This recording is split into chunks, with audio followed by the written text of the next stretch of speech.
to cover just a handful of episodes. It's a lot. So it was actually like a pretty light load, but in terms of being a part of the cast, sure, absolutely, yeah. Any show, especially a show that people have been so kind in number one watching, but then number two telling me how much the show means to them. And I mean, all over the world. I mean, people have really, the show resonates with them on a level that I'm a little envious, because I don't have a show like that to where I can look at it and go like, wow, this show gets me through this, or this show gets, I don't have anything like that. I don't have a show or a song or anything that does that for me, and I wish I did. So it's cool to see that through your eyes. So yeah, it's great to be a part of the cast. Yeah. Who's your favorite dragon from the Honey Deer's Quest? Who's my favorite who? Dragon from the Honey Deer's Quest. My favorite dragon.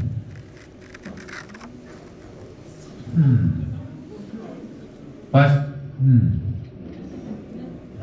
You know, I don't know. That's a good question. Who should my top three be? Okay. So that's what I should be looking out for. Okay. Well, can I go with that for now? Okay. All right. I like that. Let's see.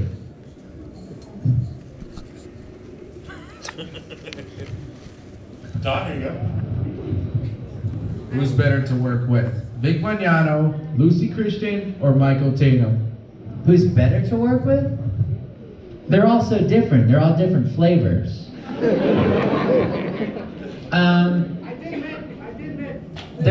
They're all talented. They're all very talented. They all know what they're doing behind the mic. It's just different flavors. So that's the thing, is like, most of the people that I work with are very, very excellent. And it makes me feel bad sometimes, because I'm like, what am I doing here? Like, well, why am I here? Because they're so good. So I try to learn from all the people that I work with. It's always interesting to me that when I go in to record ensemble shows like Ben 10, we record in a group setting. And you just get to watch these great actors do their thing, like Tara Strong or John DiMaggio, you know, Tom Kenny, who, he's awesome. I was just like, in Ben 10, there's a set of characters that we play, we're brothers, and he's great to work with. But yeah, everyone's so talented. That's the thing. So it's hard to pick. Like, I don't have a favorite that I like working with, because everyone's so freaking good. Unfortunately. Okay, we have another question. Hello. Hi. Hi, my name is Sarah. Hi, Sarah. Hi. With an H or no H? No H. I just want to say, love you, Fairy Tale with Natsu. And I wanted to ask you, I want to get distracted a little bit, I want to ask you about your experience working on Freeze, doing the voice of Haruka. Oh, on Free, yeah. Free was a really great cast, I feel like. Everyone's voices really blended nicely together, especially with how much all the characters interacted. You know, it's important to do that. And I didn't get to see that other text, okay. Pourquoi? Hey everybody, pourquoi? Pourquoi? I love pourquoi. Pourquoi is my favorite. We have the best pourquoi. The tallest pourquoi in the country. With Free, the show looks great too. And also my voice really loved that show, because I think I had to yell one time in, 30-something episodes in 4 movies. So I'm always a fan of that. I'll yell. I'm ready to yell, but I think that there are times when like, oh, JoJo's Bizarre Adventure, right? The shiny muscles and the eyeliner. But yeah, Free was awesome. Okay, we have another question. Hi Todd, my name is Jake. Hi. So my question was, has there ever been a role? Let's get into my answer. So I was wondering that, has there ever been like a role that you really wanted and you never got? And if so, which one? All the time. And that's for all the actors that I ever work with and myself. For every audition we get, there's probably 20 or 30 that we don't get. I mean, that's just how it goes. I mean, you know, I remember reading for who's the lead guy in My Hero?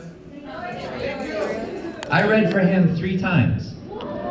But you got to think about it. Long-running show, hero in a group of heroes, goes to a guild hall. It's not going to work because it's too, you know what I mean? It's too, so, but for example, Galaxy's Edge, the Star Wars park at Disney, I was going to go record for the voice that you hear when you wait in line and talks to you and as you go through the story. And that was going to be, I was going to go and record that on a Monday. And then I booked it, and they're like, okay, great, session set, da-da-da-da, blah, blah, blah. And then they call and they go, oh, we're not doing it anymore. So it's like, oh, you run into that. It just happens. And the thing about it is, the reason you can't really get bummed out about it, because I used to get bummed out about not getting certain roles, is because there's so many factors that you don't even think about.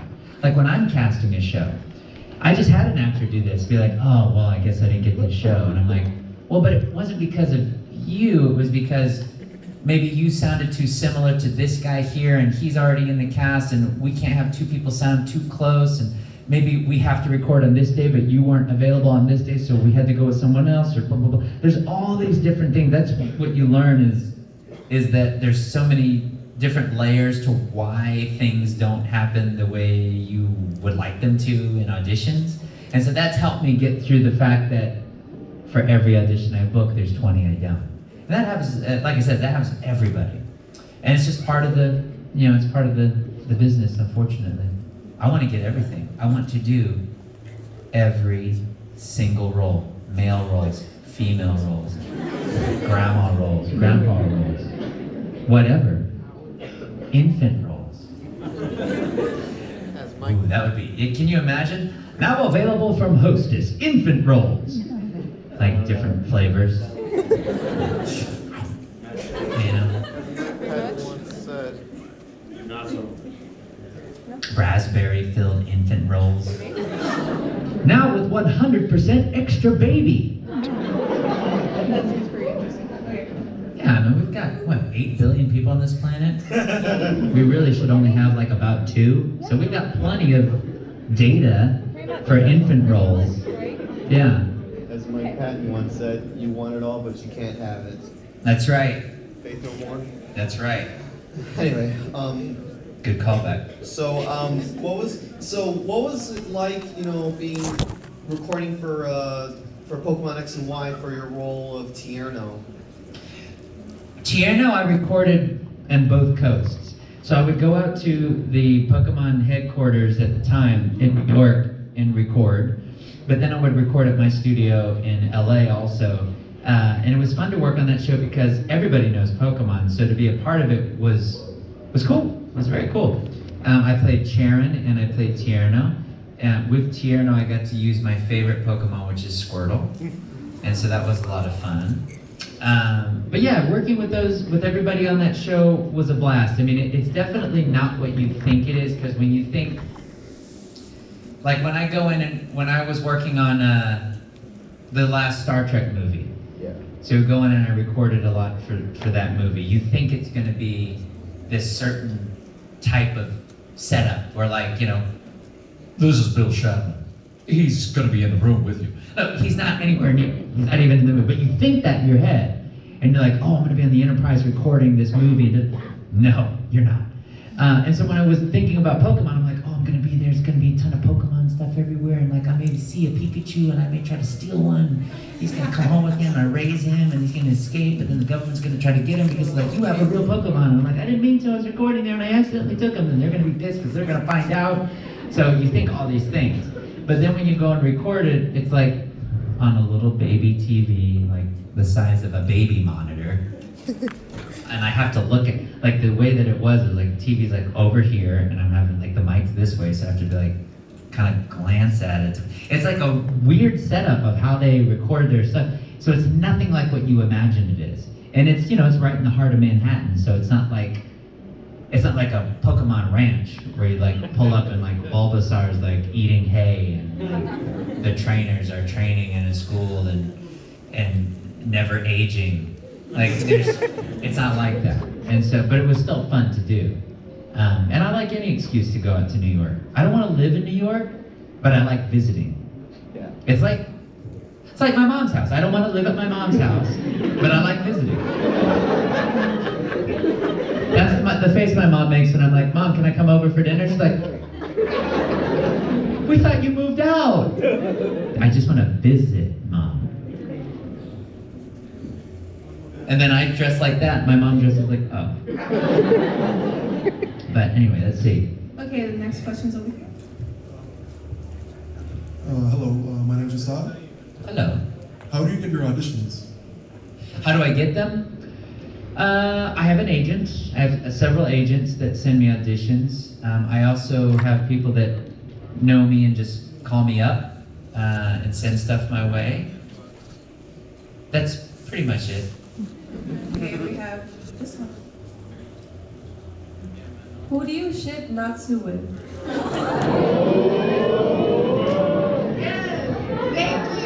Horologium.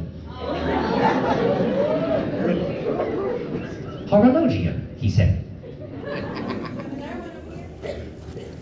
What made you start voice acting? Well, it was the type of, oh, there we go. Know that guy. It was the type of thing where I'd always been acting since I was a little kid. And so it just naturally progressed. I didn't think voice acting was ever a thing. I didn't think it was something that I could ever do because I was made fun of for my voice a lot when I was a kid.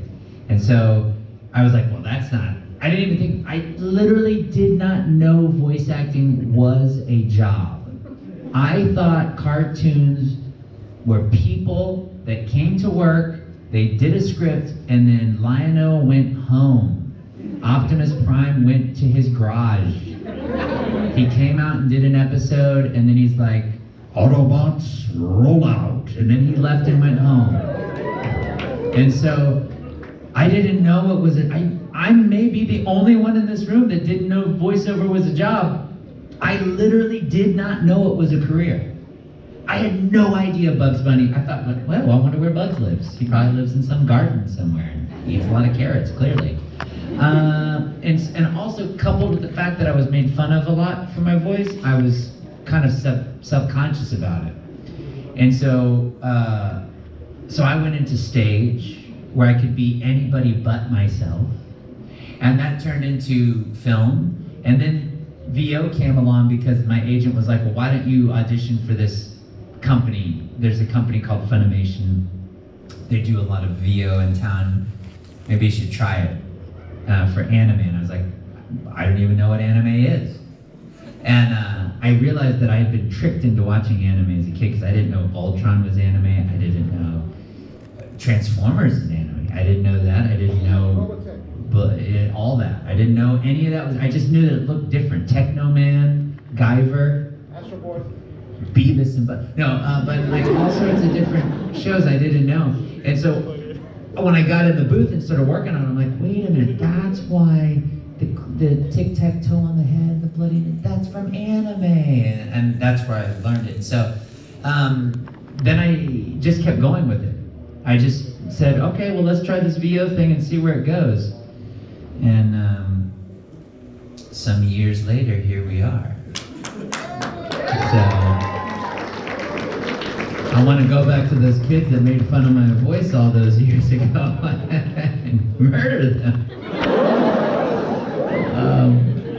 pair of scissors to the throat and bash their head in the lower.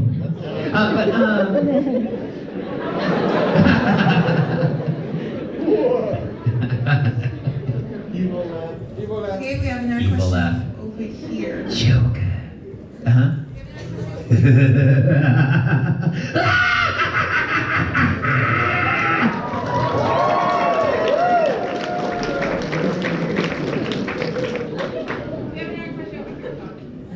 Okay.